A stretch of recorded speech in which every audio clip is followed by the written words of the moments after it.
Дулат Исабековтың «Әпке» драмасы. Ендеше қазір біздер үйге берілген тапсырма бойынша сұрақтарға жауап беріп көрейік. Кәне, сұрақтарға жауап берейік. Үй тапсырмасы бойынша Назиланың мінезі ұнайды ма? Неге? Айта ғой. Маған Назила мінезді, себебі түп мінезді қай жерде де сол түп мінезімен алып шығады. Өте жақсы, отыра ғой. Келесі сұрақты қарай. Тақтаға назар аударамыз, кәне. Гаухар қандай қыз? Кім айтады? Гаухар қандай қыз?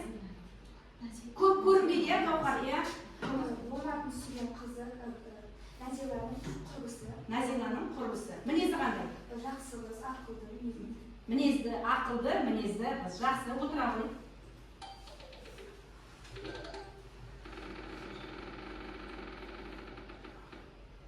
«Әпке» драмасының авторы, ол жөнінде не білесіңдер? Асылтас?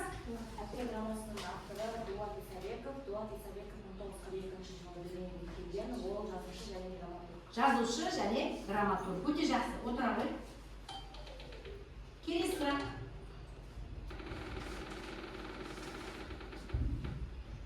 Омар кім? Ол Қамажайды қалай қуантты? Омар кім? Кәне, Бекжан, Омар деген кім? Омар Қамажайдың інісі. Үлкен інісі. Ол қалай қуантты? Қандай кісі ол? Ол білімді және болашақта ғалым болсын. Болашақта ғалым болғысы келеді. Өте жақсы. Келесі сұраққа тоқталайық, қарап жіберейік. Драманың идеясы не? Кім айтады? Драманың идеясы. Кәне? Драманың идеясы не? Жұлдыз? Отбасылық тәрбиесін насихаттау, адамгершілік және насихаттау және бауырмашылдыққа шақыру. Бауырмашылдыққа шақыру. Отбасы тәрбиесін насихаттау. Өте жақсы, отыра ғой. Келесі.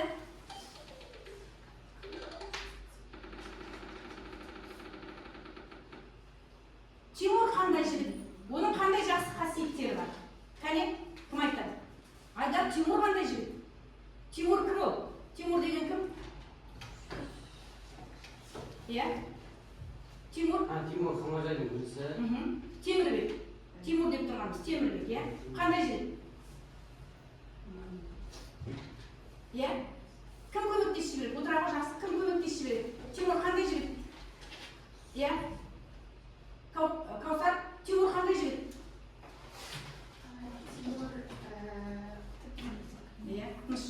Тимур мінезді және де мейірімді, ақылды. Мейірімді бір жағынан, ақылды да. Бірақ қандай мінез бар арасында? Түп мінезі қосылады. Түп мінезі қосылады. Қай тілде сөйлеп кетеді? Қандай сөздерді қолданады дейді? Жаргон сөздерді қолданады екен. Жақсы, отыра ғой. Келесі. Шығарманың тақырыбы не? Айта ғой, Айдар. Жетім балалардың өз-өздерінше өмір сүруі, жанұя мүшелерінің бір-бірімен байланысы, жастар махаббаты, жастардың махаббаты, қоғамдағы өзгерістердің ұрпақ тәрбиесіне әсері. Қоғамдағы осындай өзгерістердің ұрпақ тәрбиесіне әсері. Өте жақсы, отыра ғой. Келесі сұрақтарды қарай. Камила қандай қыз? Камила. Кәне, Айда айта ғой, Камила қандай қыз? Камила Темірбекова сүйген қызы ақылсыз, ештеңені ойламайды.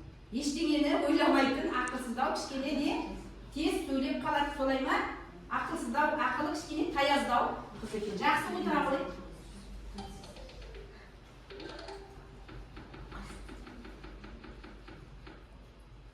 Назила деген Тимурға қарсы шыға береді, Тимур не үшін үйден кетіп қалды? Кәне? Неге Назила үйден қарсы шыға береді інісіне? Кәне? Кім айтады? Кім айтады? Неге қол көтермей отырмыз? Інжу? Неге Назила інісіне шыға береді, қарсы шыға береді? Себебі Тимур сүйген қызы үшін анасына айқайлап, анасы Камиланы тыңдамаған үшін ұрған үшін Тимур анасына ұрсып, оған Назила маздамады. Назила оған не етеді? Әжесіне, әпкесіне ара түседі. Солай ма? Не үшін кетіп қалып тұнда олар үйден? Назила оны қуып жіберді ғой, не үшін қуып жіберді? Иә, әпкесіне айқайлап сөйлегені үшін. Жақсы, отыра ғой.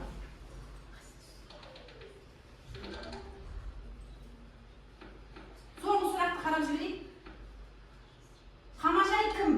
Оның қандай жақсы қасиеттері бар? Қамажайды кім айтады? Кәне, мына жақта жігіттер, қыздар. Кәне, Қамажай кім? Асылтас. Қамажай Темірбек, оған Естім және Назиланың әпкесі, ол мейірімді, ақылды. Мейірімді, ақылды. Иә, ол драманың басты кейіпкері ақылды. Бәрінің несі? Анасы, әпкесі, яғни анасының орындары. Өте жақсы, отыра ғой. Отыра ғой. Жақсы, балалар, сабағыңызды ары қарай жалғастырамыз. Біз бүгінгі күннің сабағы осы Дулат Исабековтің әпке драмасындағы кейіпкерлер жүйесіне тоқталамыз. Дәптерімізді ашып бүгінгі күннің жадын жазамыз.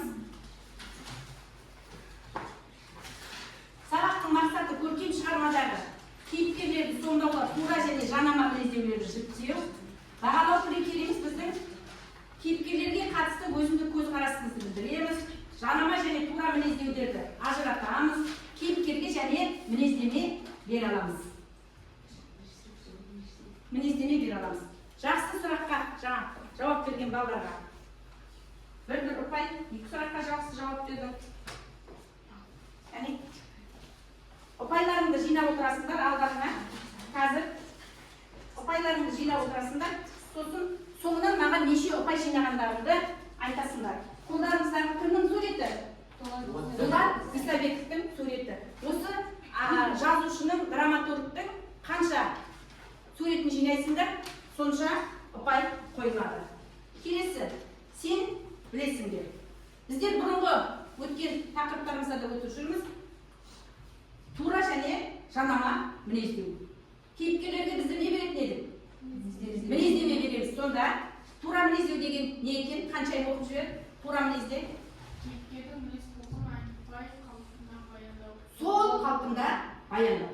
Тура мінездеу. Біздерде кім, қай кейіпкерлер тура мінездеуге жатады? Отырамын. Тимур, Жомарт, кім? Қамажай, тағы Омар, Назила. Біздегі драмада барлық кейіпкер қайда жатады? Тура мінездеуге жатады. Біз де оларды бәрін өзінің іс-қимыл үстінде көреміз. Ал жанама мінездеу қатысты, оған қатысты құбылыстар мен заттарды суреттеу арқылы қаһарман бейнесін ашып көрсету не деп аталады? Жанама мінездеу. Бұл жерде біз қазір өзімізге оқулықтағы берілген шығармада үзіндіде кімнің бейнесін көрмей отырмыз? Көршінің бейнесі бұл жерде бізге тек қана қалай көрінеді? Соңғы неде актте ғана көрінеді. Сосын кішкентай кімі көрінген жоқ бізге? Ермек көрінген жоқ. Ермекті біз тек қана ол не істейді? Үйде қалады ғой, ол әлі кішкентай ғой дегенмен ғана не істеп отырмыз? Мінездерін көріп отырмыз. Сонда жаңа мінездерге кім жатқызуға болады? Бізде балалар ермекті, кішкентай ермекті жатқызуға болады. Енді балалар қазір жұптық жұмыс қастарыңыздағы балалармен бірге, оқушылармен бірге қарап отырасыңдар. Мынаған бір-бір өзіміз кеше композициялық құрылысын жасадық. Солай ма? Шығарманың композициялық құрылысын жасадық. Кәне, отыр, қараңдар. Шығармадағы оқиғалардың тізбегін ретімен қойып шық. Біздегі шығарманың басталуы, шығарманың дамуы, байланысы дегенде не істеп кетті? Араласып кетті мына жерде. Қайсысын кәне, кім айтады?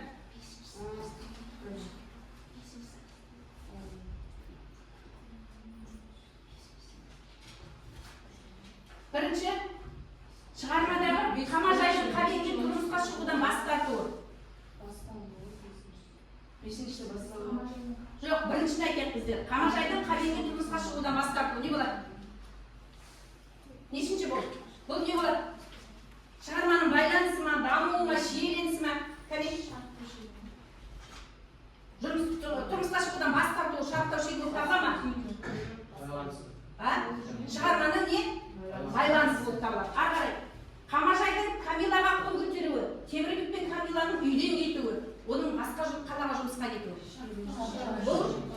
таңдау шегі болып табылады. Жақсы.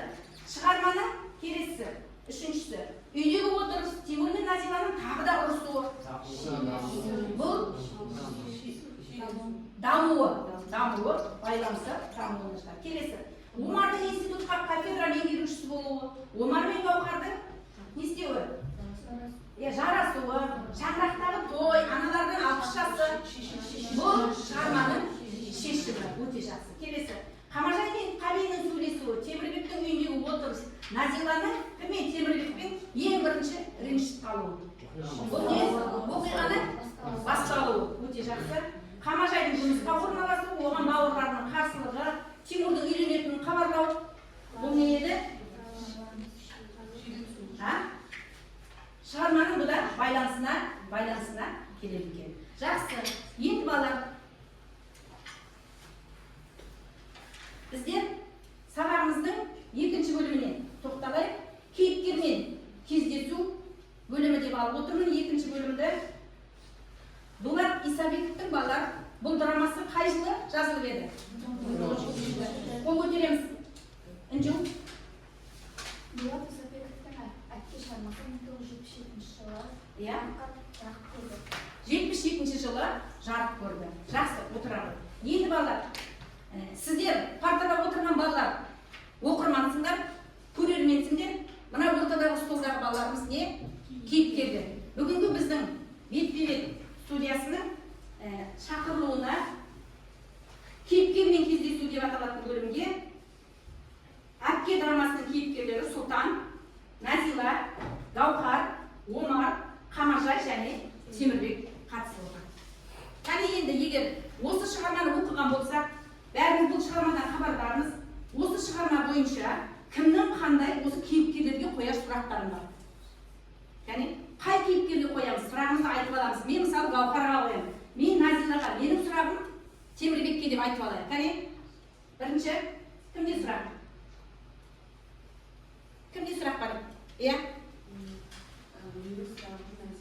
Менің сұрағым Назилаға дейді. Тыңдай. Сіз драмадағы ең жағымды кейіпкерсіз, бірақ неге Камалға жұмысқа кетіп бара жатқан Тимурға неге қатты сөйледіңіз? Неге ашуға булықтыңыз дейді. Темірбекке неге қатты сөйледіңіз? Камазға кетіп бара жатыр еді ғой ол дейді. Өте жақсы отыра ғой. Назила жауап бере ғой. Мен ашуланған себебім оның мен өстім, болдым, ер жеттім дегені ұнамады. Кетіп бара жатқанда қалай түсіндің сен сонда оның не дегеніңізді Тастап бара жатырған түсіндім.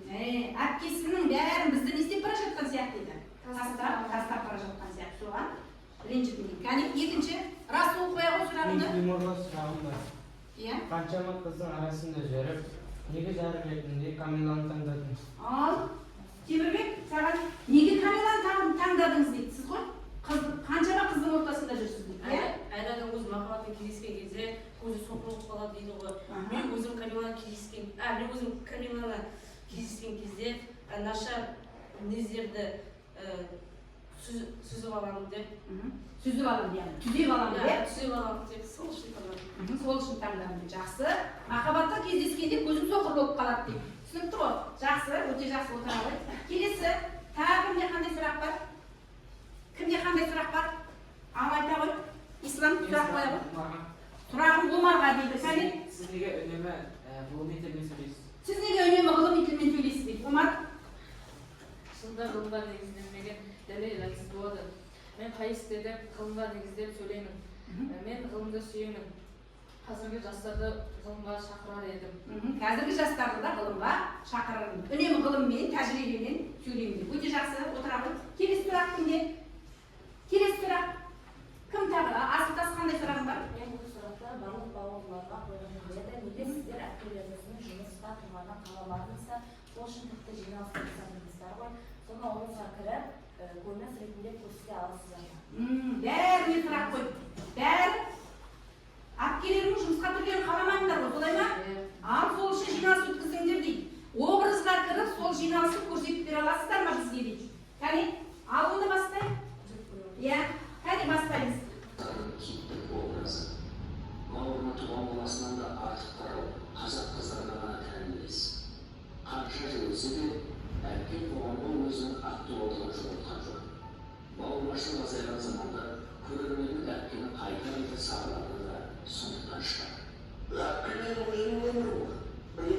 әпкелерім болмаса сананың үш боламыз. Ер бала күйеуі тепет күндерін кезек келіп үлкен ағам 10-шы класста ғой. Әкемізден оқып кетті дегеніміз ғой енді. Жыл болды, кәсіпорын бара жатырмын. Мен енді көріп сияқты көріп сөйтсем 6 жасқа, 5 жасқа сондай ақылы қарымыз. Міне сол үшеуміз қалдық қой енді. Ол кезде 10-шы класста. Оқуға түсемін деп жүр. Оқуға түсіп те қойған. Ол кезде заң бойынша мектепте 10-шы класста өзі оқып жүрген балаларға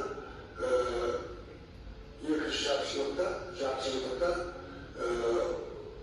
жоғары оқу орындарына тізіміне енгізіп қояды. Мен ағам солай болды. Шымкент технологиялық университеті тізіміне еніп қалған. Бір жақсы самалдар еді, қазір емес. Сөйтіп оқуға түсемін деп өзінде бәрі былай жоспарлы бар. Мәчіт болып, апа мәчіт болып үйленуге тура келді. Сол әпкем кезек ағам үйленгенше анамыз қайтыс болғаннан кейін кезек бір айдан екі айдан жатып, тіпті ағам үйленгеннен кейін де келін үйленсін деп қасымызда болды. Сонда ғана әпкемнің айтқан сөзі келін пеші аузыма тікелей түрткі болған есімде қалған осы сөз. Жерден келеді ғой, үйге қайтасыңдар ма, қайтпайсыңдар ма? Біздің де бала шағамыз бар ғой. Бізде қолсыз қисасыз кеттік қой. Үйде тамақ жоқ. Сен бауырларың балада біздің өзіміз баламыз бала емес пе дегенде үлкен әпкенің үйге қайтайық.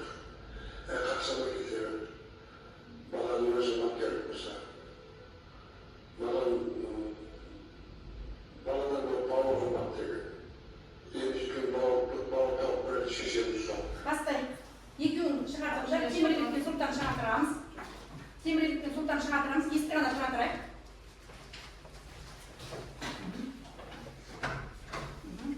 Бастай. Отырысты кем енді бастайды? Бұл солай тұра тұр, я? Тұра тұрамыз. Жолдастар біздің әріпкеміздің жұмысқа тұруына мәселесін қарауға арналған үй жиналысын ашық деп жариялаймын. Түрлі себептермен жиналысымызға 2 адам қатыса алмай отыр. Тимур қызбен кетті, Ермек өзін сағат 10 болғандықтан өзінің себебін айтып ұйықтауға кетті.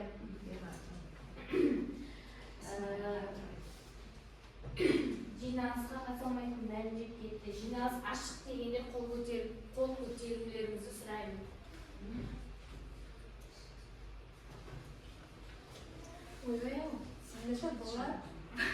Ойбай-ау, сендерде болар не? Мен сәл кешігіп қалғаным. Мұнда не болып жатыр өзі? Жолдас Оспанова, отырыңыз. Ойбай-ау, Оспановыз несі? Әлгі әпке немесе мамалай демеуші ме едіңіз? Сіз бұл жайында өзіңізге белгілегенде айтасыз.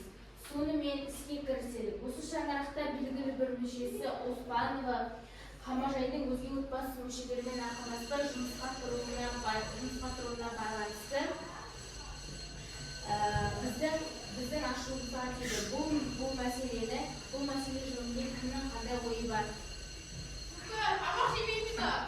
Мен Қамажай апайдың ертең жұмысының күнімен құттықтаймын. Бірақ бізге айтпағына қатты өкпеліміз. Адам ойын жемісі. Ол еңбегі мен ой еңбегі арасында айырмашылық жойылып, еңбекті туасыз ба деп қарауға қалыптасып келе жатқан жаңа психологиялық тұсында. Сіз конференцияда лекция оқып тұрған жоқсыз. Нақты және анық сөйлеңіз. Бұнға негізделмеген дәлел әлсіз болады. Я әйтеуір тез болшы. Бұл кісінің жұмысқа орналасу заңды, бірақ өзі үшін тым күтпеген жайт демек біздің семьяда шығын көпте кіріс аз деген сөз. Бұл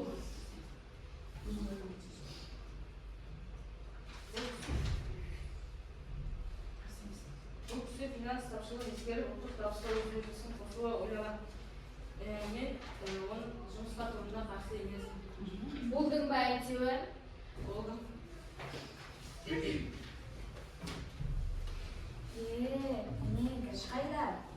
сендер келіп жұмысқа орналасқаныңды намыс көріп отыр екенсіңдер ғой. Оларың дұрыс емес. Жұмыстың жаманы жоқ. Ермекжан үйде өзі қалап тұрады. Ол есейді. Жоқ, сіздің автобуста кондуктор болам дегеніңіз ұнамады. Иә. Бұларың дұрыс емес. Жұмыстың бәрі жақсы. Ермекжан үйде қала береді. Саламатсыз ба? Саламатсыздар ма? Саламатсыздар ма? Түн жарымда қайда жүрсіңдер? Шыңдығын қату ғой, тыныштық бар? Тыныштық. Өткен жолы ұят болып қалып, сіздерден кешірім өтінеміз. Иә, айып бізде де бар. Үйге келген қонақты қуып шыққандай болды. Қарындасың балалық жасаса кешіресің. Отырыңдар, неге созбай қалғансыңдар? Қазір шай қоямыз. Сіздің ертең жұмысқа баруыңыз керек қой, ұйықтамайсыз ба? Жұмысқа да... Жұмыс? Ол не жұмыс? Иә, жұмысқа тұрмасам да ертең тұрып үйленемін ғой. Мамуля, рас па? Рас. Ал біз ше? Біз несі, онда не болушы еді? Біз дегенім... Әй, сендерге не болған, сөздеріңде береке жоқ қой. Мен сендерді танымай тұрмын. Мамуля, біз...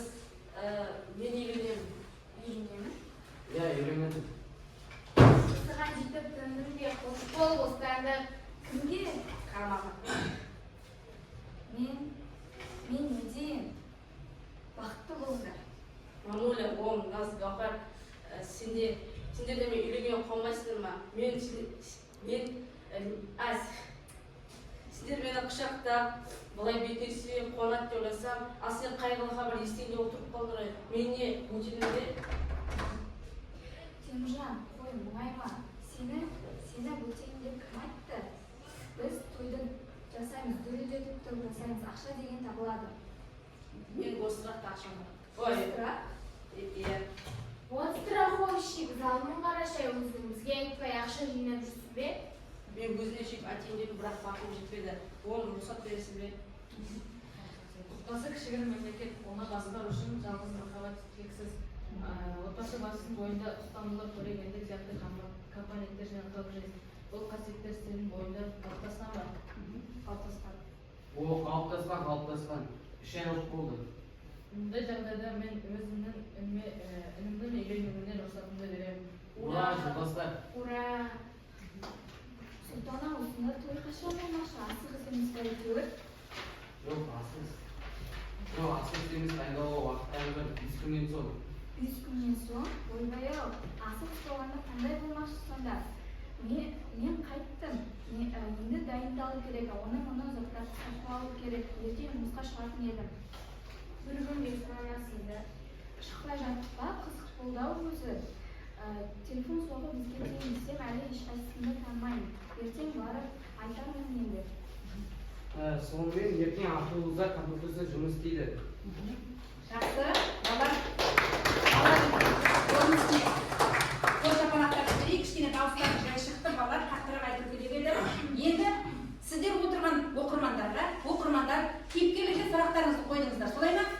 Енді сіздердің кейіпкерлердің осы драма бойынша мына отырған оқырмандарға, көрермендерге қоятын сұрақтарың бар ма? Кәне? Я, айта ғой. Сіздер осы драманы көрдіңіздер, оқыдыңыздар. Енді мен Қамажайым осы бауырларыма жақсы әпке бола алдым ба? Қамажай, жақсы әпке бола алдым ба деп сұрайды, иә? Иә, Қамажай, сіз керемет әпке бола алдыңыз себебі сіздің бауырларыңыз сіздің арқаңызда өнер өздеп, өмірлерінде өз жолдарын тапты. Өте жақсы. Келесі, иә? Тағы кімде сұрақ бар? Иә, айта ғой. Омар сұрақ қоям дейді. Осы шығармадан қандай ұлттық құндылықтарды меңгердіңіз? Қандай ұлттық құндылықтарды меңгердіңдер дейді? Ол драмада біздер адамгершілікті, бауырмашылдықты, отбасы тәрбиесінің құндылықтары жайлы меңгердік. Жақсы.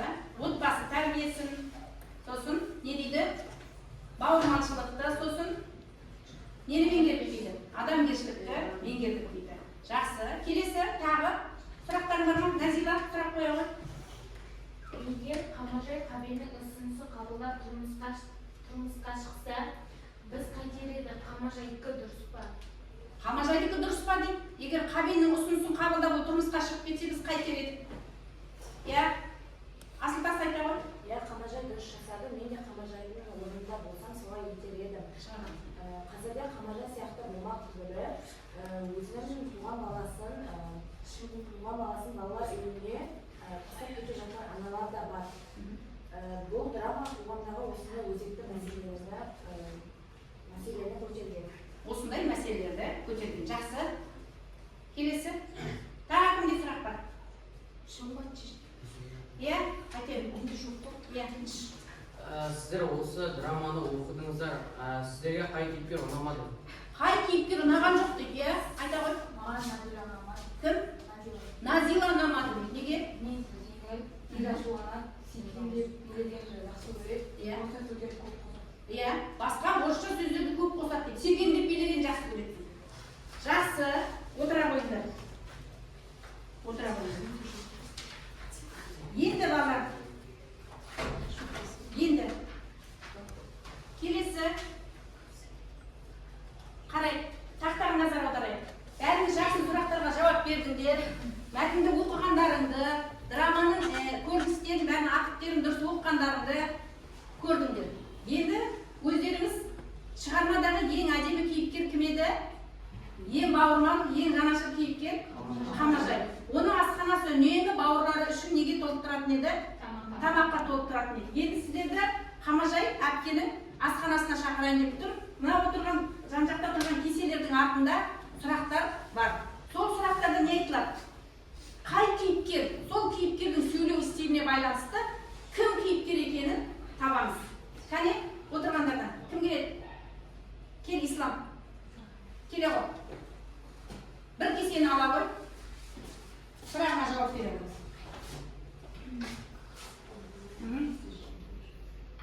Оқи ғой. Мамуля мына қызды терезе лақтырып жіберемін. Мені жолдастарымның алдында ағылай жылдай оқытты. Ал, Мамуля мына қыз терезеден лақтырып жіберемін. Дейтін кім еді? Назила. Назила ма? Тыныш. Тимур дейді ғой. Тимур дейді. Отыра ғой, жақсы. Бір кезде шай ішілді. Келесі. Келесі. Жұлдыз келе ғой.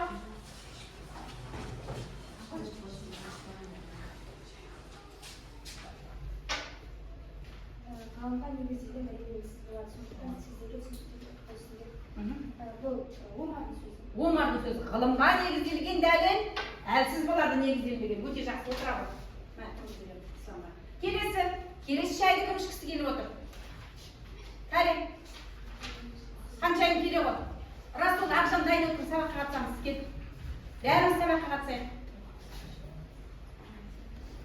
Тездетейік. Шындай. Дұрыс билеңіз сіздің әрбір күніңіз мереке болсын деп арман-талантыңыз бен әдебиетіңіз майданда қамтылды.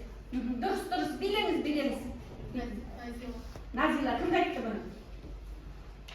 Кімге айтты секеңдеп билеп жүрген? Камал мен Светланаға айтты, отыра ғой. Келесі шайды кім ішеді? Кел. Келесі шайды. Келіңдер, келіңдер. Мадина, Расул, Ақжан, кел. Тез, балалар, келіңдер. Үш кесе шай қап.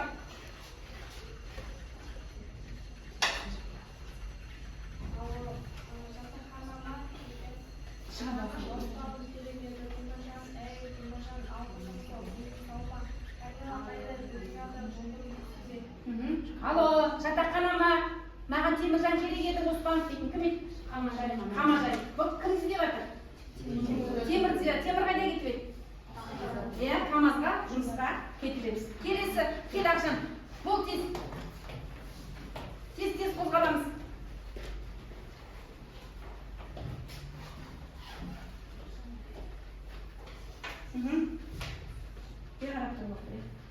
Сен уайымсыздан қойшы, осындай сөздерді өз үй болған соң Ермекжанды қолымызға аламыз. Екеуміз үй болған соң Ермекжанды қолымызға аламыз. Сен уайымшылсың қойшы дейтін кім еді? Тыныш. Кім? Тыныш. Иә?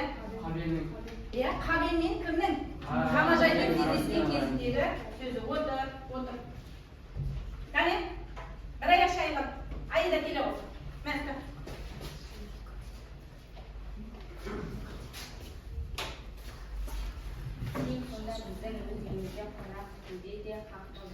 Тең, біздің үйімізде қонақ күтуге қақымыз жоқ па не дейтін кім? Тыныш! Апырмай, иә? Кім еді? Камиланың сөзі екен, жақсы, отырады. Сонымен біздер бүгінгі сабақты, жалпы романы 4-ші сабағын түгелмен ойымызды біріктірді, қорытындылаймыз қазір. Кейіпкерлерді естіп болдық, талдап болды. Енді сабақты бекіту үшін 4 амал дейтін әдіс беріп тұрмын, сіздерге қараңыздар. Тимур мен Омардың әпкелерінің тойына келе алмау мәселесінің себебін, салдарын, шешімін анықтаңдар. Бұл жердегі мәселе не бірінші? Жазып тұр. Омардың әпкелерінің тойға келе алмау не болады бірінші? Мәселе. Омардың тойға келе алмауының мәселе. Келесі оның себептері кім айтады?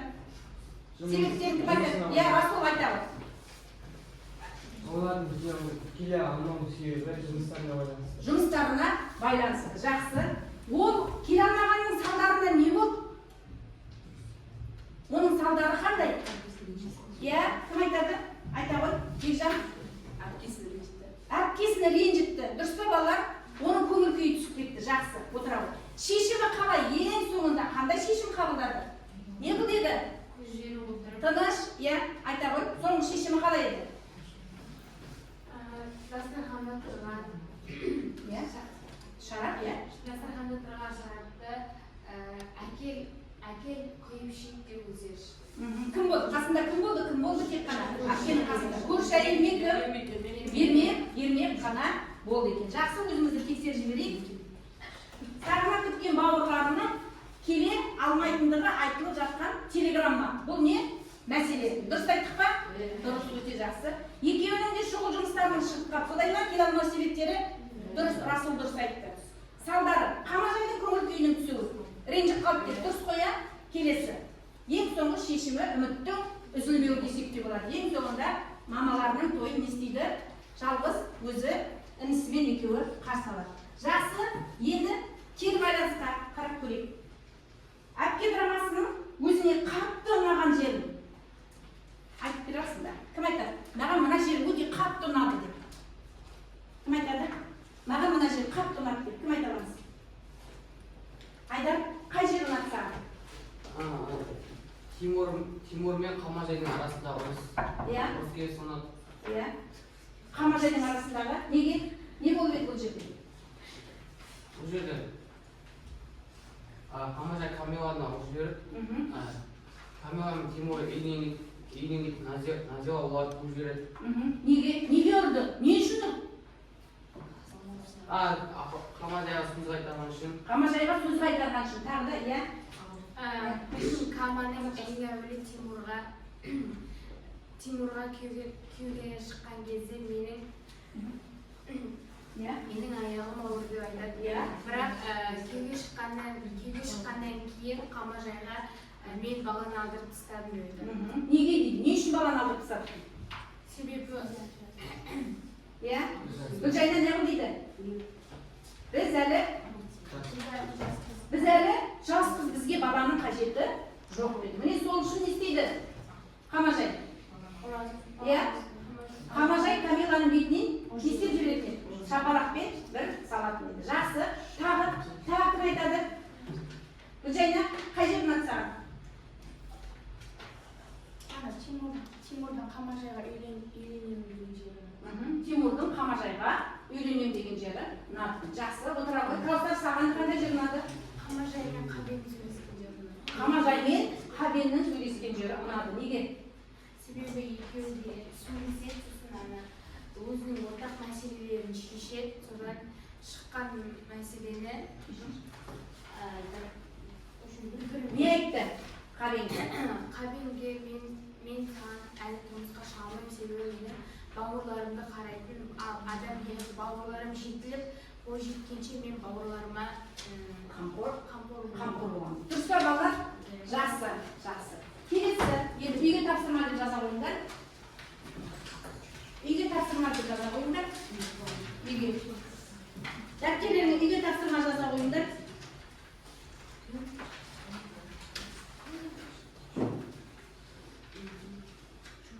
Жазамыз. Әпке шығармасының тәрбиелік мәні. Есте жазып береміз. Әпке шығармасының тәрбиелік мәні дейтін тақырыпта есте жазып береміз. Әпке шығармасының тәрбиелік мәні дейтін тақырыпта есте жазып береміз. Өте сабаққа жақсы қатысқан оқушылар.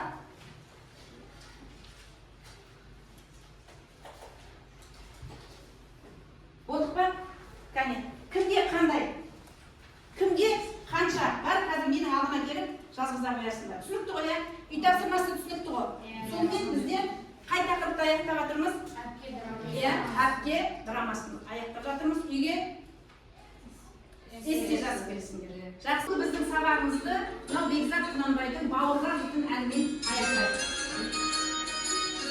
Қосылып айтайық бәріміз.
Bauurlası şimdi ağır